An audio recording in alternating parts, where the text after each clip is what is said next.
everyone, welcome to my YouTube channel, and in this video, which hopefully is going to be quick but an important one in the world of markers, I'm going to be introducing to you marker paper. So marker paper basically are paper that is made for markers. But what is markers are made of? They're made of alcohol and ink. So you want something that you're able to work comfortably with that, which happens to be marker papers. This is like an example. They come in like these kind of sketches. This is one type. This is Canson. Yep, it's Canson, alright. It's Canson and it's 70 grams or 70 SM. It's 50 paper. This is A4 size. There can be bigger sizes than this, but 70 grams is like super light. It's lighter than your typical printer paper. But marker papers are made so that the ink doesn't bleed through the paper that's after it, because usually this is what happens when you get to well, here's my colorful sketches, and here is the back of some of the drawings I did. As you can see, they're bleeding. Depends on how much ink you get to put in each part. The more the ink, of course, the more it will bleed. But because I work individually on each one, so I don't have to worry so much about what's underneath my drawings. But having a lot of bleeding from the background is not a good sign, because basically it just tells you that you're wasting lots of ink. And it does, I guess you could say, it depends on the marker. Like these are the Egyptian markers that I talked about in my Copic alternative videos, which are really bad. This is one of the reasons why it's bad, is because it just bleeds all over, and this is super thick paper. I'm gonna talk about this in a second. So this kind of paper is meant to prevent that from happening. But on the downside, it's super duper thin, because the thinner the paper is, the less ink it will need to get the drawing done. Now, you want in your paper less cotton, but some people like me would want to go with thick paper because they want it to be like, the thicker the paper, the better.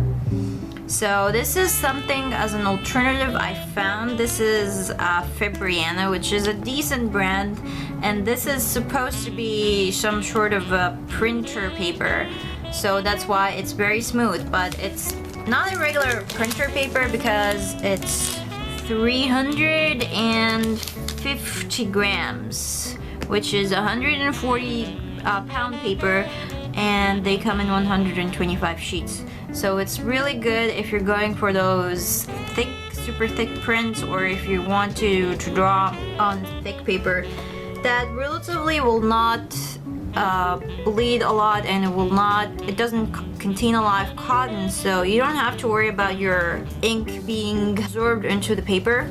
This is basically because I was doing a lot of mixing of colors together, so that's why it bleeds. Any marker, any alcohol marker is going to bleed. Even Copic markers will do. They are going to bleed. They're going to have all of these background marks. This is watercolor. This is not Copics or alcohols. I'm sorry. But yes, the more ink you put, the more stains or bleeds is going to leave in the background, especially if you're working with the blenders. The blender tends to push the color away, and that alone needs a video to explain how blender works, because blenders are just another story. They don't blend in colors together, they do something else. So I will explain what blender does in I guess, blender videos for markers. So what is the right paper for you? Should you go with super thick paper, the ones that are made for printing machines? So this is basically made for companies that wants to print something like on a very important document, and they wanted it on like thick paper. So this is the kind of paper that they're using. Or you want to go with the marker paper. I haven't, to be honest, I haven't tried this, so I am not sure what is my reaction to it, but I got it and then I discovered that it's super thin, and it's thin as printer paper or less. So I got scared because I tend to like put in a lot of details. My pencil is usually heavy, like, you know, when you draw and then you leave marks on the paper because how heavy your hand is. That's me. So I got a little bit scared that I will tear up the paper and my drawing would go to waste. Or you may want to go for something that is not thick or thin. This is the 120 to 140 size, which is usually in sketchbooks. Like this sketchbook, for example, maybe you are the type that you're a sketcher and then you want to color in your work. This is also 120 grams. You just want to put some sort of paper like this here, and then start to do all of your coloring. So in case some bleeding happens, it will happen on this paper, not this kind of paper. I also want to note that the thinner the paper it is, when you get to put in more inks or colors, you have to keep in mind that the paper is not thick enough to maybe handle a lot of colors. So it will start to, you know, when you color something and then it has a lot of water on it, and then the paper itself get to thin up. So that's what's going to happen. The paper is going to thin up from extra usage of the inks themselves because you're coloring it while it's not dried yet. You're supposed to work with markers like this. You're supposed to work with them before they dry, unless you want to sort of like create that sort of anime feel where there are two lines over each other. Yes, this is the best example. The lines or the coloring does not blend in, especially if you look at the shadow over here. You can see the line of the shadow here, the line of the shadow, and the line of the grass. This is that sort of feel that when you leave the ink to dry, then you get to put on more ink here, it will create this effect.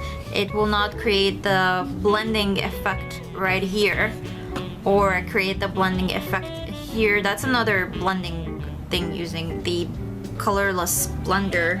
Or I guess you can't get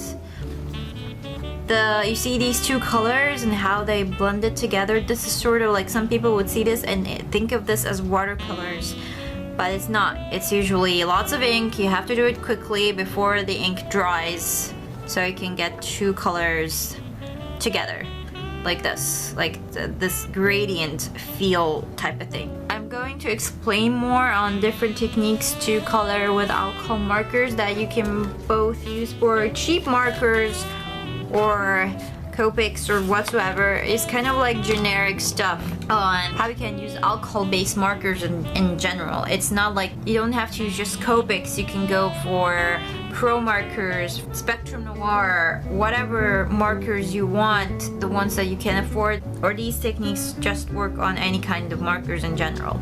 So yes, with this, I guess this is the end of that tutorial, sorta.